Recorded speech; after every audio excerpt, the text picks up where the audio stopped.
దుమ్ము ధూళి వీటి వల్ల చాలా మందికి అలర్జీస్ వంటి కండిషన్స్ వస్తాయని అందరికీ తెలుసు. కానీ కొన్ని ఆర్గానిక్ డస్ట్స్ వల్ల మన ఊపిరితిత్తుల్లో ఇన్ఫ్లమేషన్ ఏర్పడి హైపర్ సెన్సిటివిటీ నిమోనైటిస్ లాంటి యొక్క ప్రాబ్లం ఏర్పడే ఛాన్సెస్ ఉన్నాయి. సో ఎవరిలో వస్తుంది? పక్షులు పెంచే వాళ్ళు వాటి రెక్కల నుంచి వచ్చే డస్ట్ వీటిని పీల్చడం ద్వారా, కొందరు రైతులు బూజు పట్టిన గడ్డి లేదా ధాన్యాలు వీటి డస్ట్ ని పీల్చడం వల్ల, ఇంట్లో ఉండే ఏసీస్ హ్యూమిడిఫైయర్స్ ని సరిగ్గా క్లీన్ చేయకపోవడం వల్ల వాటి నుంచి వచ్చే బ్యాక్టీరియా ఫంగస్ వాటిని పీలవడం వల్ల, వడ్రంగి పనిచేసే వాళ్ళు తరచుగా దీన్ని పీల్చడం వల్ల ఇలాంటి కండిషన్ ఏర్పడుతూ ఉంటుంది. ఏం సిమ్టమ్స్ ఏర్పడతాయి వీళ్ళల్లో? ఒకటి పొడి దగ్గు, ఛాతి నొప్పి ఏర్పడుతూ ఉంటుంది. దాంతో పాటు వాళ్ళకి తరచుగా అలసట, అది దీర్ఘకాలంలో పెరుగుతూ ఉండడం, అండ్ దాంతో పాటు మధ్య మధ్యలో జ్వరం రావడం, జ్వరంతో పాటు చలి వణుకు ఉండడం. ఈ హైపర్ సెన్సిటివిటీ నిమోనైటిస్ రెండు రకాలుగా ఉంటుంది.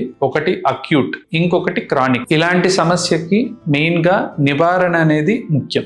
మీకు ఏదైతే ఈ సమస్య కలిగిస్తుందో దాని నుంచి దూరంగా ఉండాలి. ఒకవేళ అలాంటి ప్రదేశాల్లో పని చేస్తున్నప్పుడు మాస్కులు ధరించడం ముఖ్యం. మీ ఇంట్లో ఉన్న ఏసీలు వీటిని తరచుగా క్లీన్ చేయించడము, వీటి ద్వారా హైపర్ సెన్సిటివ్ నిమోనైటిస్ ని మనం రాకుండా అరికట్టొచ్చు.